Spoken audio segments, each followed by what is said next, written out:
libation. Qu'est-ce que ça nous enseigne, frère? Quand tu souffres dans la vie chrétienne, regarde au sacrifice de Jésus et tu vas comprendre que tu n'as pas souffert.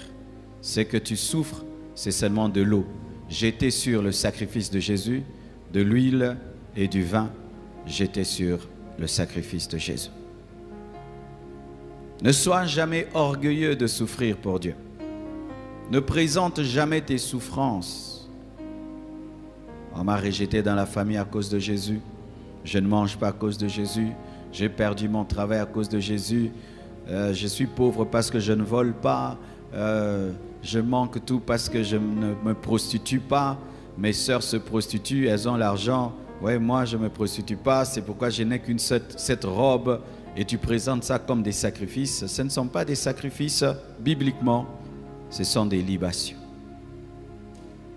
Et une libation est versée, c'est-à-dire une volonté qui accepte de participer à la souffrance de Jésus.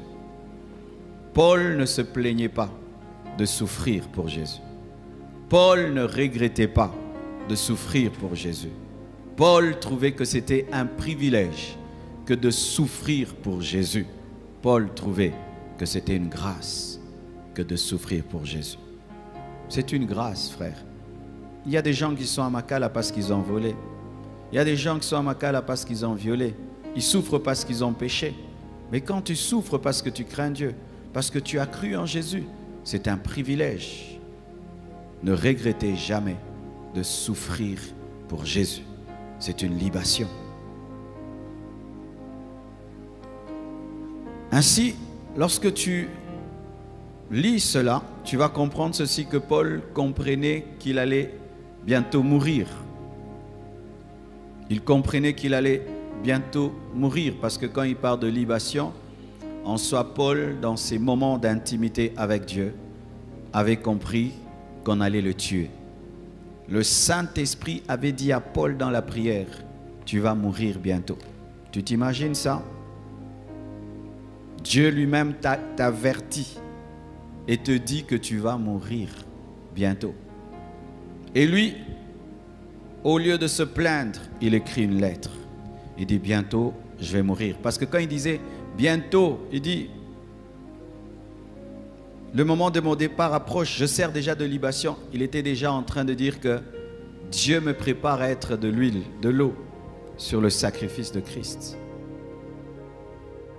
Paul avait une telle sensibilité spirituelle qu'il pouvait percevoir le moment de sa mort et s'y préparer. Parce qu'on prépare l'eau qu'on jette sur le sacrifice. On prépare l'huile qu'on jette. Ça ne se trouve pas au hasard. Et il acceptait que Dieu le prépare pour ça. Et il se considérait comme étant une huile qui sera versée bientôt, une eau qui sera versée bientôt.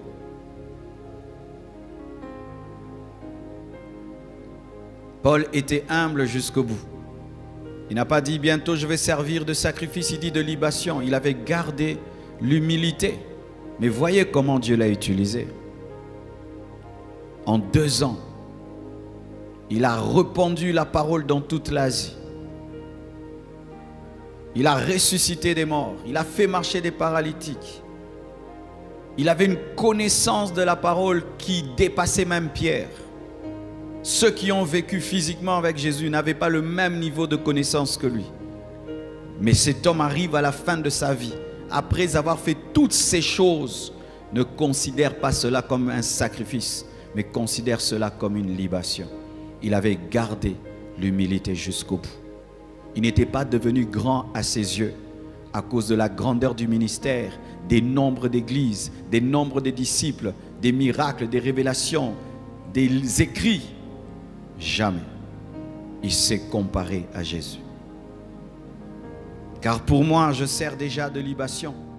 Et le moment de mon départ approche. Quand il dit moment de mon départ, il parle de sa mort.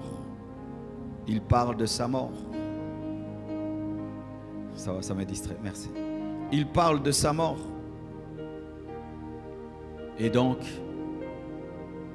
il était conscient que même si tu sers Dieu à un grand niveau, un jour tu partiras. Il dit, mon départ arrive. C'est-à-dire qu'il y a eu des départs des autres, le mien aussi arrive. Considérez-vous la mort des autres comme des départs? Car si tu ne considères pas la mort des autres comme des départs, tu ne vas pas considérer ta mort comme un départ. Si tu considères la mort des autres chrétiens comme étant des malédictions, des punitions, tu vas considérer aussi ta mort comme une malédiction, une punition. Mais dans l'église primitive, ils avaient une culture. Ils considéraient la mort comme un départ pour l'éternité. C'était l'aéroport où on prenait l'avion pour aller au ciel. Le moment de mon départ arrive. Il ne dit pas je suis combattu par un esprit de mort. Il ne dit pas venez on va faire des intercessions pour chasser l'esprit de mort. Non. Il attendait sa mort. Dieu lui avait averti. Dieu avertissait Paul au sujet des persécutions. Dieu l'avertissait même au sujet des prisons. Et là, Dieu a averti Paul au sujet de sa mort. Et il n'avait pas peur. Si toi, Dieu t'avertit au sujet de ta mort, quelle sera ta situation? Tu vas demander des années de plus? Paul n'a pas prié comme le prophète Ézéchias, comme le roi Ézéchias. Non, il n'a pas demandé des années de plus. Il n'a pas demandé des jours de plus. Il attendait. Il n'a pas demandé, Dieu, souviens-toi de tout ce que j'ai fait. Parce que même si Dieu t'ajoute, il va t'ajouter jusqu'à 200 ans. Si Dieu t'ajoute, tu vas vivre 300 ans. Si Dieu ajoute, il n'a pas demandé à Dieu d'ajouter. Lorsqu'un prophète est venu même pour lui dire à Gabus qui sera lié, et que tout le monde a pleuré l'empêchant, il dit, mais je suis même prêt même à mourir.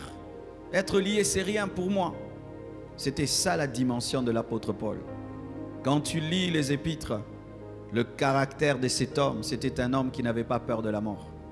C'était un homme qui considérait la mort comme un départ, comme quand tu prends un avion, comme quand tu vas à l'aéroport pour aller à Bruxelles, à Paris.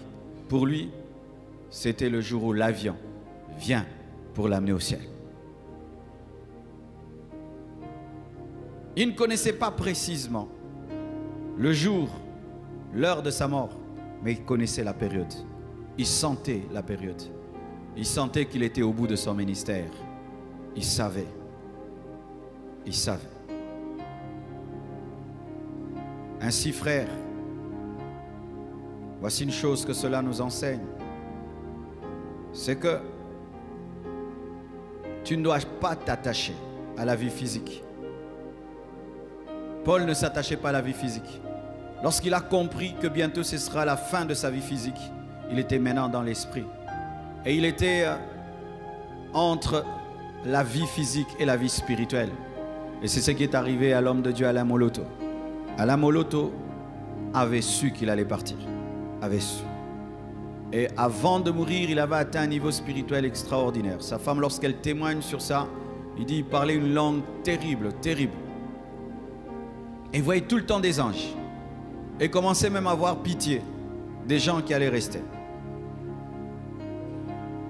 Le premier chrétien de notre famille, mon oncle, lui aussi avait senti ça.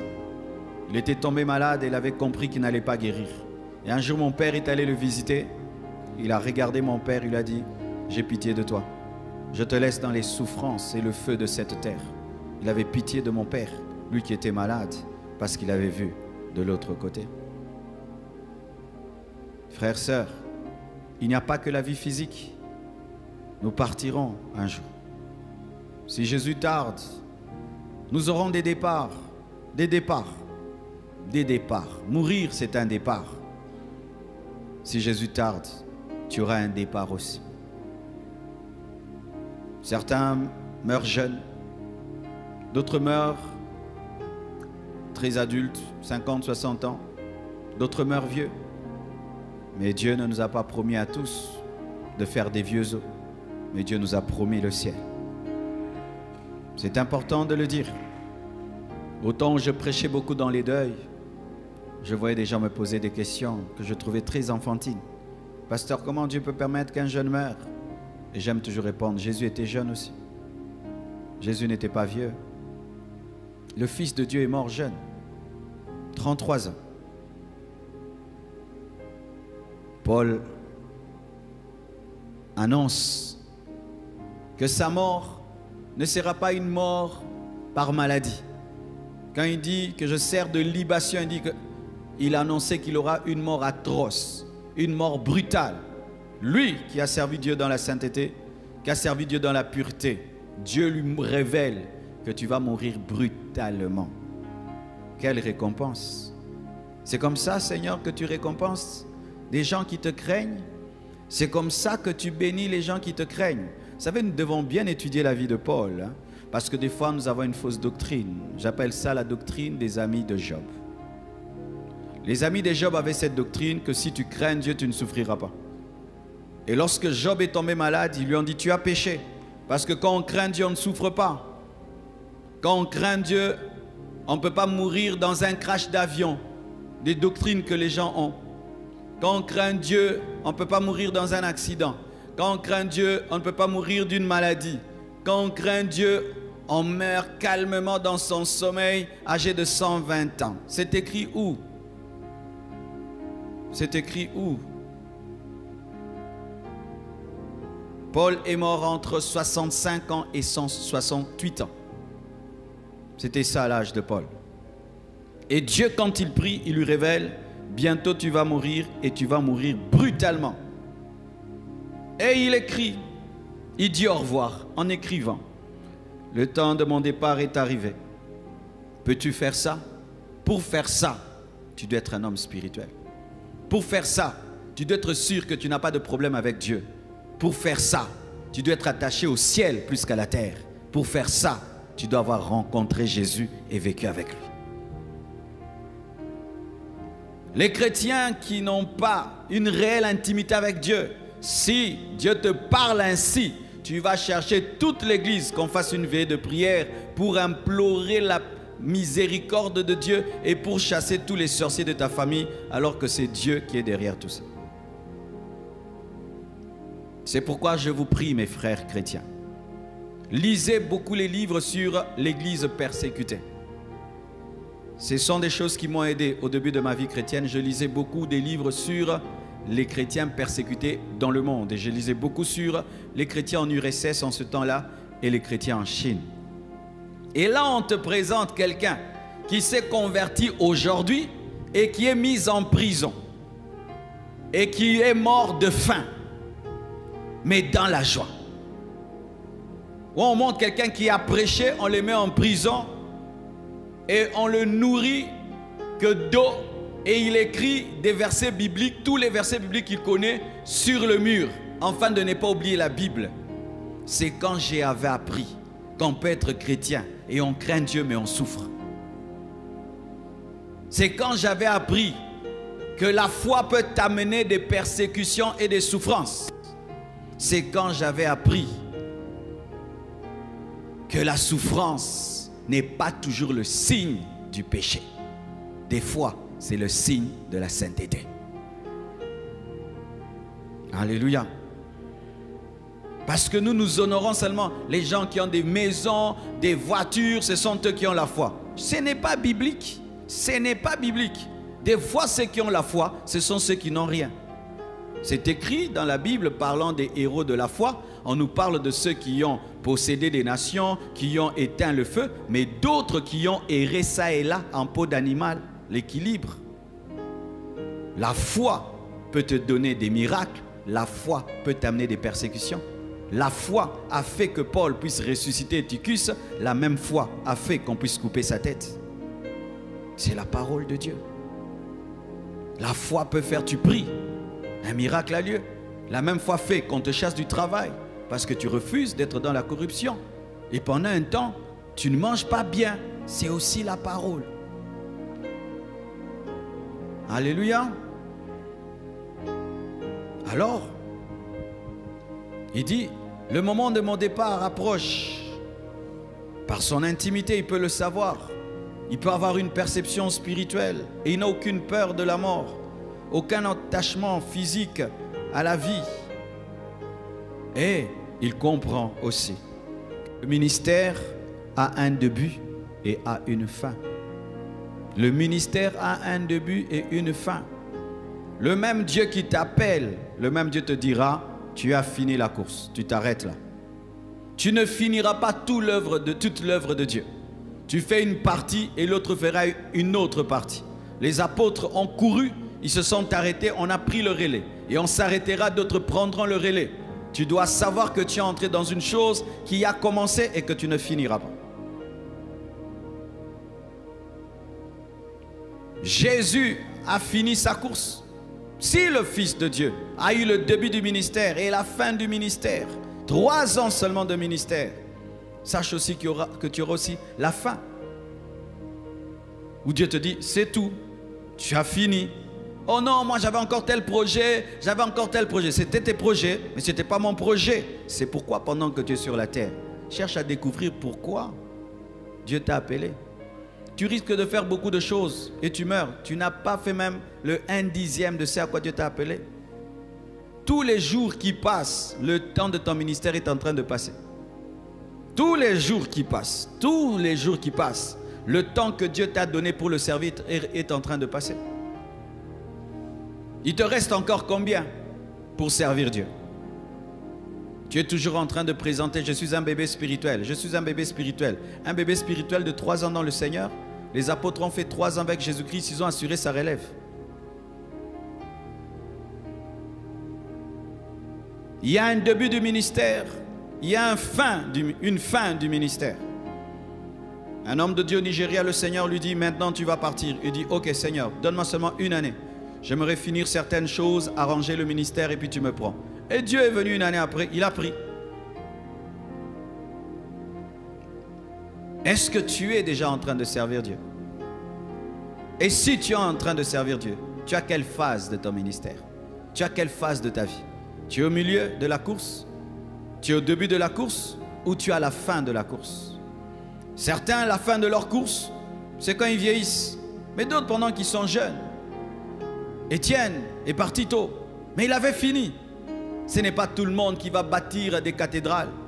Ce n'est pas tout le monde qui va être renommé dans le monde entier. C'est pourquoi certains, vous êtes négligents. Négligents dans ce que vous faites à l'église. Et tu dis non, je me donnerai quand je serai en train. Mais tu es déjà en train. Tu es déjà en train de faire le ministère. Quand mon frère là est à genoux, là en train de filmer. Il est déjà en train de faire ce à quoi Dieu l'a appelé. Et s'il dit non, je vais le faire avec négligence. Quand on va me confier une extension, là-bas, je vais exploser. Qui te dit que tu exploseras là-bas? Pourquoi tu es négligent aujourd'hui? Comme si tu as tout le temps. Alors que la vie est comme une bougie. Une fois qu'on allume une bougie, qu'est-ce qu'il fait? Elle commence à finir. Et toi, ta bougie est déjà allumée, mon frère.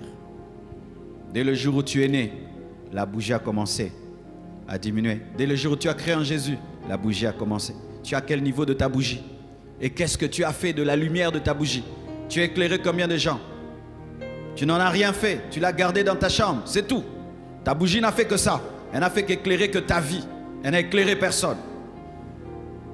Certains avec leur bougie ont éclairé le monde entier. Mes frères et sœurs, s'il y a un début de l'œuvre de Dieu, il y a aussi la fin pour toi. Pour toi, il y a une fin. Ne vivez pas comme si vous avez toujours le temps. Ne vivez pas comme si vous arrangerez demain. Ne vivez pas comme si demain je ferai bien. Nous sommes déjà au mois de mai. Tu avais pris des décisions, n'est-ce pas, pour cette année. C'était bien au début de l'année, pendant la retraite. Mais là, est-ce que tu as été conséquent? Miles Monroe a dit que le cimetière est l'endroit le plus riche du monde. Parce qu'au cimetière, il y a des livres qui n'ont jamais été écrits. Les gens disaient, j'écrirai, j'écrirai. Et il est mort avec 50 livres en lui.